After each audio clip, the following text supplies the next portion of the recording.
Asia today, June 3rd, Thursday, the end of the Middle East week, but still some mileage left in the other markets. Let's kick off this morning with our regular Thursday morning commentator, Dr. Carl Nachli, CEO of Crystal Energy. I think it's fair to say, Carl, that we have finally broke out of the 60-something oil price range that we've been in for some months. And we all wake up this morning in kind of a new world in relations to the oil markets. Your thoughts? Good morning, Sean. Good morning, everyone. Well, indeed, you know what the oil price has been struggling to do for several months. Finally, we feel that it broke that stubborn ceiling of $70 a barrel. But really, Sean, it's a bit too early to tell whether we're going to stay in that range or we're going to maybe to push a little bit higher. So we'd rather give it a bit of time to see whether it will be able to protect those gains or it's going to fall back to this range of 65 to 70. But at the moment, there is a major sentiment of optimism sweeping everything. I was looking at the market indices this morning, mostly green. When you look at the skies in Europe, funny enough, they are getting busier, and I'm sure elsewhere, like in North America, travel is picking up. The driving season in the US is picking up. The economic indicators, the OECD a few days ago, they published their economic outlook for the rest of the year. And compared, for example, if you look at the data in May this year versus the data that they published in March this year, you can see how they revised for almost every country upwards, except maybe India. There was a downward revision, but not significant. And what is found most interesting in that report is how many major economies, including the US, for example, they will hit the pre-COVID income per capita level before the end of this year. So all in all, you can feel this kind of positive sentiment sweeping the market and therefore lending support to prices. So hopefully that will stay the case with us for the next few months. But again, I remain cautious in terms of whether that's it, we're going to see a new higher range of prices or it's just a temporary gain. Amina Bakr, Deputy Bureau Chief of Energy Intelligence. Welcome, Amina. Thanks for joining us. The shortest OPEC meeting in the history of mankind, 20 minutes. They'll never go back to Vienna at this stage. That's, of course, if the nuclear negotiators will never move out of the Anna Grand Hotel, it seems, so there'll be no room to go back to Vienna. But nonetheless, your thoughts on the OPEC meeting this week and the decision that they made to essentially do more of the same? Good morning, Sean. Good morning, everyone. Yeah, that's right. The meeting took place in under 30 minutes. It's the first time since 1987, I believe. And this is just really an indicator, Sean, to show that OPEC has transformed itself into a mean, lean market managing machine, and they need less time now to reach decisions.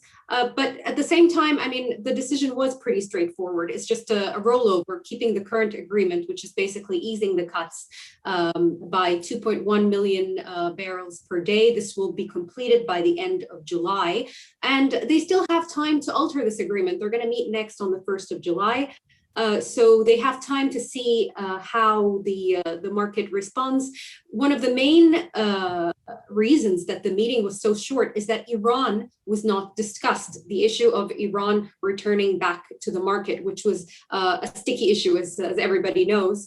So that was taken out of all the Secretariat's calculations and wasn't discussed for the time being because they don't know when the nuclear talks will be concluded and how the sanctions will be lifted off the Islamic Republic. However, we know that there have been some kind of informal conversations with Iranian officials asking them the timeline or what volumes are how the volumes are going to return back to the market. The Iranians said that they will not accept any kind of controlled comeback to the market or any gradual comeback. They will do it at their own pace, and it's a priority for them to return their production back to pre-sanction levels, regardless of what happens to prices.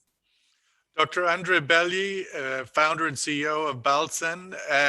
Dr. Andrei, the Russians typically have been advocates for more supply, not necessarily greedy for higher prices. It would seem one of the decisions or one of the outcomes you would take away from this week's OPEC Plus meeting is that everybody loves the higher price, not so concerned about market share. Your thoughts where Russia sits now?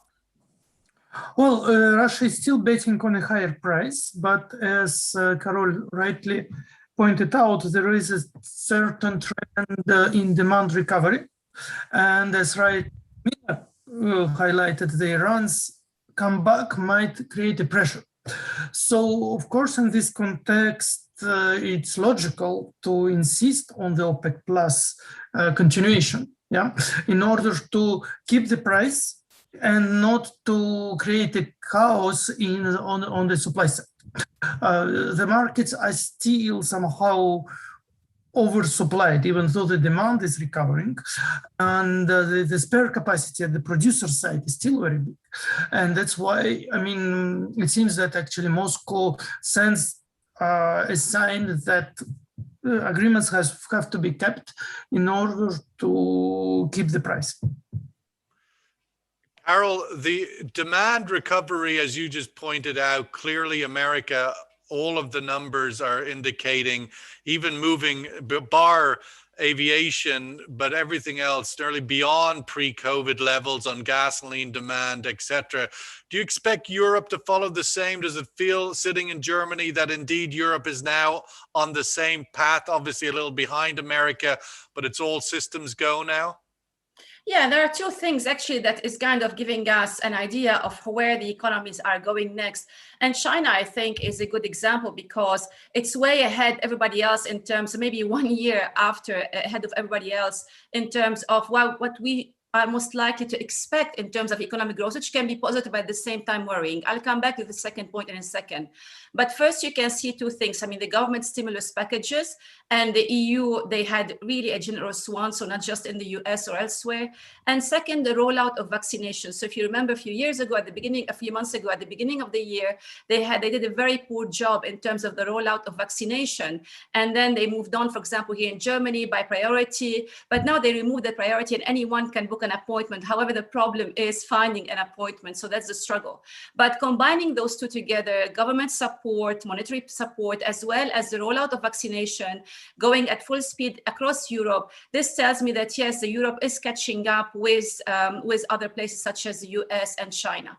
However, if you look at data in China, you can see that things are slowing down because one thing is to recover from a deep hole, but the other thing, which is for me much more difficult to achieve, is to resume the same pattern of growth before COVID. So that's one thing to go back to pre-COVID levels in terms of economic growth or GDP levels, but the next big question that really we don't have an answer for, but when I look at the numbers of China, I'm a bit concerned that maybe that growth, the pre-COVID growth in GDP may not be sustained, maybe slower actually than before. So this is a big question for me, more than the short-term recovery, which is taking place in Europe.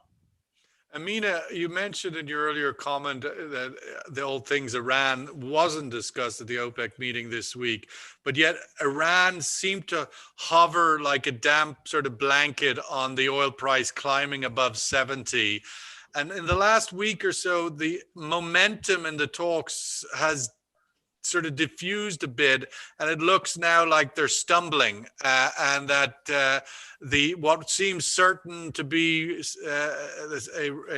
a agreement, and then perhaps more Iranian oil, and then obviously softer oil prices, has kind of shifted. And then overnight, we've had these two incidents: a ship, an Iranian Navy vessel, having an explosion, a problem, a refinery in Iran. Suddenly the whole Iran story has kind of changed a lot. And from an oil market's point of view, feels maybe not as much of a threat to prices ultimately. Yeah, I agree, Sean. The fact that many of the OPEC states don't see this nuclear deal as imminent anymore. There isn't a clear sign. We've heard from Iranian officials, Russian officials, that there are complications and talks need to continue. That just really gives more time for OPEC to kind of digest what Iran is capable of bringing back into the market. Just to walk you through some of the research we've done at Energy Intelligence, our base case in terms of Iranian exports, we expect around 350,000 increase in exports by August, and another 650 by early 2022. That's from about 900 now. And we expect— This is for Iran, sorry, just to clarify. This is for, yeah, this is for Iran, and their production to hit around 2.95 million barrels. They're around 2.6 now. So that's our base case. But we've also noticed that Iranians have started storing oil offshore. So when these sanctions are lifted, they could easily allocate, but that's not sustainable. That's kind of like a one shot into the market, especially into Asia. And they'll be competing with Saudi Arabia and Iraq. They're quite aggressively if it happens. But for the time being, yes, the story changed. There isn't this kind of panic. We're no longer waiting for an imminent deal, but it remains to be seen. Amina, on the point made earlier about OPEC's appetite for the higher price versus the opportunity to put more oil barrels back into the market, and that may still come in August and September. As you said, they're meeting again in a few weeks' time, and they still have to decide on what's next. But your thoughts on where that balance is in terms of more supplies, maybe accept a slightly lower price, or keep this fairly tight market? They're very happy where the market is at the moment. And I think that's one of the reasons they chose to roll over the agreement. But we're seeing at the second half of the year that there is going to be a deficit. And they do have room to continue gradually ease those cuts. So in July, they could decide to further ease. But again, it's going to happen in a gradual way that doesn't impact prices and doesn't cause volatility. Dr. Andre, your thoughts on that, and I welcome your insights from a sort of Russian perspective on the news we saw in the last week regarding the likes of ExxonMobil and Shell and the IEA report, all indicating that the majors will be restricted from their ability to add new supply, which of course I think was part of the bullish news for the oil market. It sort of signaled that everything's going to get tighter in the short term and the midterm. Your thoughts from a Russia point of view, do you think there's similar pressures on the Russian companies, or will they be increasing as much as they can? Well, let's say, first of all, the IEA does not require anyone to do anything. Right. It just say that there are scenarios, and in case if we want to stick to the decarbonization scenario, which many consider to be either challenging or unrealistic, you have to stop oil exploration from now, at least by provoking or by forcing a decarbonization, let's say, with a top-down approach, right? When you don't have a choice, you are forced to invest into something else. It doesn't mean that there's a law. It doesn't mean that actually anyone will follow the recommendation. However, there is a strong pressure on behalf of some investors, on behalf of some financial forces and economic forces, let's say economic stakeholders, to weaken the hydrocarbon orientation of the oil majors and to reinforce this like green orientation, right? At least verbally, at least in discourse, and preferably not. It's basically about who's going to control the rules of the game. Yeah, so it's not that oil gonna be disappearing in the next decade, but the question is, what are the major norms and symbols which guide our investment strategies in decades ahead? And that's exactly what happening, what was shown in the Dutch court during the activists' case against the Royal Dutch Shell, where they basically, the court required from the Royal Dutch Shell to keep the 45% of greenhouse gas emissions down by 2040, I think. 30. 50. 30. Now they have to accelerate their carbon reduction instead of by 2035 to 2030, and then all of the basically everything time constrained. But the point ultimately is the European majors and the US majors are going to come under increasing pressure. Would you expect the Russian majors to come under any pressure? There are similarly, and for instance, the biggest private company, Lukoil, already declared that carbon neutrality will be part of the agenda, right? I'm not sure if there is already a deadline fixed to it, but they are considering it. Important is not actually what's going to happen. Important who's going to control norms and the symbols. And here what's important is that, for example, the Royal Dutch Shell case, the question is whether offsetting would be allowed in this decarbonization strategies. It means that actually you can green up your portfolio by investing in non-oil assets such as reforestation, such as reduction of gas flaring on the upstream, etc. Because that's actually an emission cut or a move towards carbon neutrality. And the court is unclear about, and we are still unclear about. We see actually that the United States and the stakeholders, private stakeholders there, are favoring very much the offsetting strategy. In Europe, at least at the political level, at the European Union political level, offsetting is considered to be something odd, something to be avoided. Russians are also very much for offsetting because that's how they see a possibility. And I mean, of course, Russia has so much of emissions, so much of flaring, so much of methane leakages. So it becomes very interested in offsets because then it can get credits by reducing their own emissions. The main, let's say, controversy is about this one. What do we exactly mean by the move towards decarbonization? Dr. Carroll, your thoughts on that same question? This buildup on the pressure of the IOCs, and now these very significant steps that have occurred. We've seen overnight Exxon facing a third board member being converted to the activist green investors. Your thoughts on that? Yeah, I mean, definitely there are some interesting developments happening and additional pressure taking place on the private international oil companies. Somehow the court case in the Netherlands against Shell reminded me of the Senate hearing of 1972 when the Seven Sisters cartel was exposed by the governments that were supporting those companies for many years. But that did not lead to the end of the oil majors. On the contrary, they emerged actually stronger. The key was their financial performance. And I think this is the missing piece today in our discussion, that the oil companies, what we're seeing today is happening within the oil companies because their financial performance has been not satisfactory to the conventional shareholder. But if you look at the trend in their financial performance, you see that has been mimicking the change in oil prices. So if prices recover and the financial performance of these companies recover because of improvement in discipline and investment strategy, then may not be the end of the oil majors as we've known them for a while. It may be just a temporary dip and then a recovery. So that's one thing to keep in mind. The second thing which worries me about the Dutch case is that it may actually backfire in terms of decelerating the energy transition, because it might unleash a long series of litigation, because you might force a company, the government of a company might force it to renegade on its contractual obligations in another country and investment. And therefore that can backfire. So you're going to have lots of complications behind that process.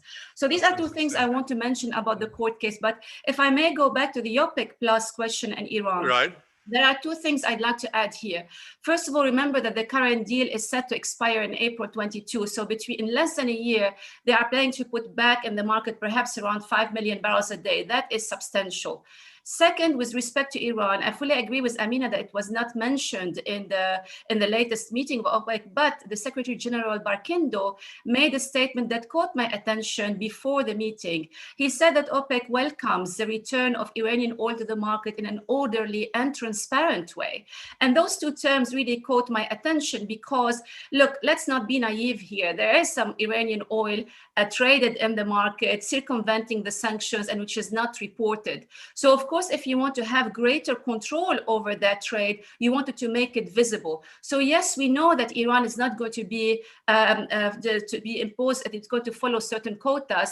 But even if it follows certain quotas, as in December 2016, it might well mean that this still allows it to increase production. Because if you remember 2016, Iran said that they will use their pre-sanctions level as a threshold on which the quotas will be imposed. So OPEC knows that, and they know they will have to accept Iranian increase in production and exports, but they want to have better visibility of what is being traded out there in hush-hush ways. Yes. Amina, the other thing OPEC did not mention on this occasion, and don't mention too often as they have in the past, is the return of higher cost producers at 70 plus, nearly $72 on Brent. You would think every Texan that who has a oil well in their back garden will be out this morning giving it an extra pump. But yet OPEC seem unperturbed by that concern. Yeah, for the time being, I mean, that concern has taken kind of a back seat, Sean. We're no longer talking about the US producers and shale producers. The main area of concern is how Iran is going to return back to the market once sanctions are lifted. But in terms of spending overall, this year at Energy Intelligence, we're expecting that investment in upstream is going to be around 370 billion. That's around 25 billion down from 2019 levels. And that's still, I mean, that creates that there isn't enough investment in the upstream sector long term. And many of the Gulf producers know this, and they're investing now, and they're making decisions to boost their capacity. We're seeing Saudi Aramco, ADNOC announce new capacity plans, and Prince Abdulaziz even mentioned that they might go beyond the 13 million barrels a day, and there might be an announcement to do that. So they're betting on the fact that there is going to be a shortage in the market. They are low-cost producers, so they are investing now to take advantage of the situation later on. I suppose the as you described it earlier, the lean, mean marketing management machine. It's another acronym that one has to get to, because that's a long sentence. But nonetheless, the surprise of the year has been OPEC discipline. The other surprise of the year has been shale discipline, i.e. the major players in shale land holding back from increasing their production.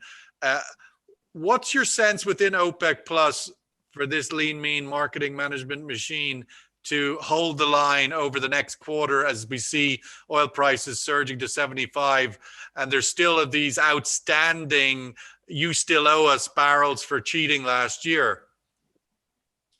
I think part of the comfort the OPEC Plus group have in terms of the US shale producers is having the Biden administration, and how the Biden administration feels about the upstream sector in general, and just this momentum growing to boost their renewable energy. So that's something that's on one side. But in terms of keeping things together, I think that seeing the group collapse last year, the disagreements that happened between Saudi Arabia and Russia, nobody wants to return to that point. They've seen the chaos that caused the market and prices to spiral out of control. So they don't want to return to that, and they realize that they need to stick together. They need to keep compliance high, and even the countries that have overproduced have accepted that they need to compensate for their cuts. Not all of them have submitted plans to the Secretariat yet. There's a new deadline, June 11th, I believe. They need to submit their new compensation plans, but I see the group sticking together for the time being. I suppose that's one of the things to take away from a 20-minute meeting.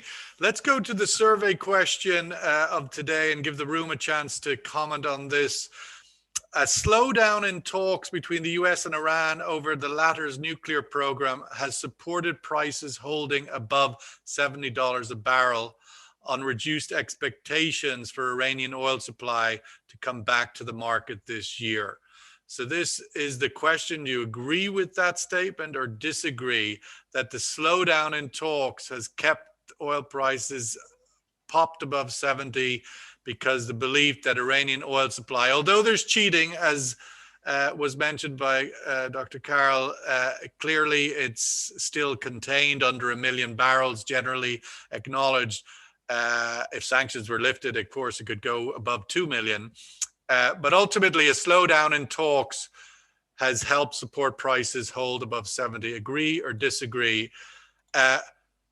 Dr. Andre, I haven't had a chance to ask you yet. We haven't been on since the events of the infamous Ryanair flight over Belarus going to Lithuania from Greece. The response from Europe, I'm wondering, how is that being regarded in Lithuania, and where does this story go from here, do you think? It's very hard for me to speak on behalf of Lithuania or their, let's say, political establishment. What we have seen that Lithuania tries to kind of play an important role in the Belarus crisis overall, and overall kind of emphasized its support towards any opposition to Lukashenko. Also, I think the main reticence of the European states in general, not only of Lithuania, was about Belarus' ability to land a plane which was not flying from Belarus and which was not intended to land to Belarus. And that, of course, was a shock. And it triggered a certain demand for a tough action against. Yes. Because otherwise... would the European response be regarded as sufficiently tough? By Belarus? By anybody, by you, by your grandmother, by the president of Belarus, by Putin? I think Putin's probably laughing if I would sense that the European response is fairly impotent, is my view. Well, I think Moscow regards it very critically. They basically showed that the European Union will not be able to do it without Moscow's agreement. Once Russia needs to, even technically, to reschedule all the flights, it will take time. And Moscow kind of showed that in case if you play too much with Belarus, we can create troubles for you. And that would also mean difficulties in trans-Siberian flights, for example, right? So yeah, it's rather showed certain weakness of the European response, which is also a big concern for Brussels, because for Brussels, like in face of Borrell, the high representatives of European foreign policy, they have to balance between states who would like to take tougher actions and those who would not like. And that's why the balance is very, very difficult for them to make. Yeah. And they look to be, like, let's say, incapable to provide a strong response. Then Belarus seems to be worried because there are financial issues which arise, and they are increasingly worried. And that's why the Belarusian president immediately asked to meet the Russian president, because he has to find a backdoor in this crisis. And he now depends on the Russian president as ever before.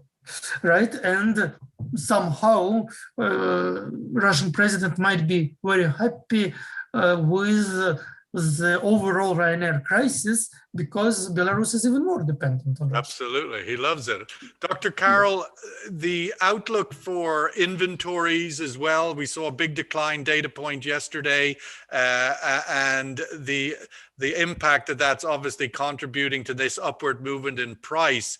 Your views on what this all means for those emerging economies coming out of COVID, now having to sort of absorb increasing costs on everything? Yeah, I mean, the emerging economies, they are there. We see perhaps a more uneven recovery pace, and you have some countries are doing better than others, but you have, let's say, countries in like Brazil and India still struggling with their economic recovery because of they haven't put the COVID-19 spread of infections under control. The rollout of vaccination is not really as strong as elsewhere. So these countries, which I call really like in vulnerable situation, if they are exposed to, let's say, higher commodity prices that could negatively affect their economic recovery path.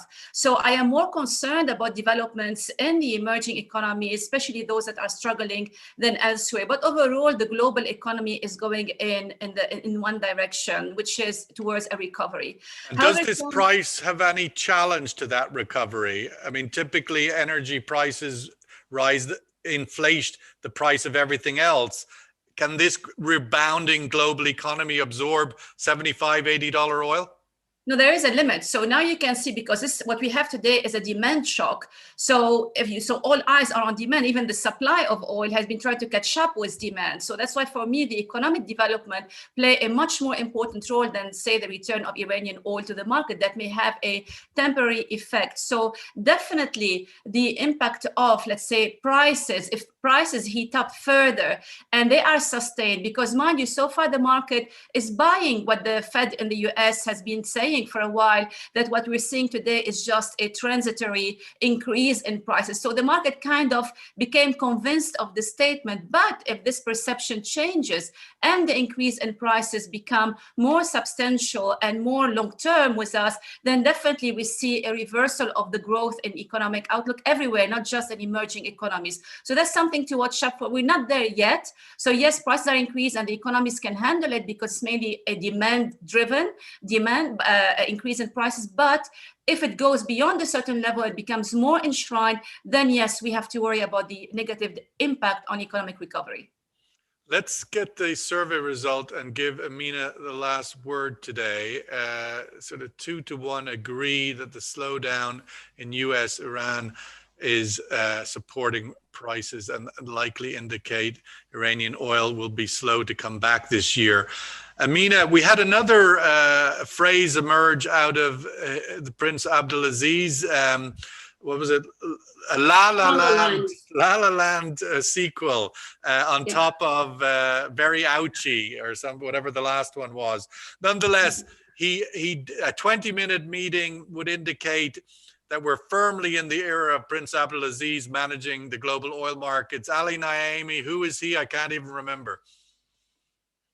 Well, I still remember, but we've had lots of impressive Saudi energy ministers, and each have their imprint on OPEC and ways of guiding the market. But I agree with you, Sean, that Prince Abdulaziz really managed to transform the way the group reaches decisions. And you have so many members now with OPEC Plus, and disagreements can erupt at any time from unexpected places. So keeping this alliance together is a tough job. And in terms of the La La Land comments, yes, he said absolutely that Saudi Arabia will not be guided by this La La Land scenario that the EIA had of oil no longer being relevant.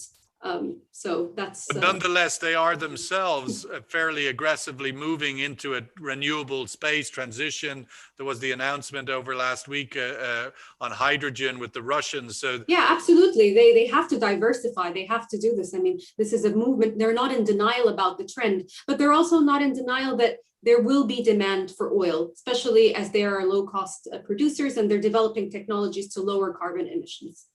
And they'll be investing heavily into that space.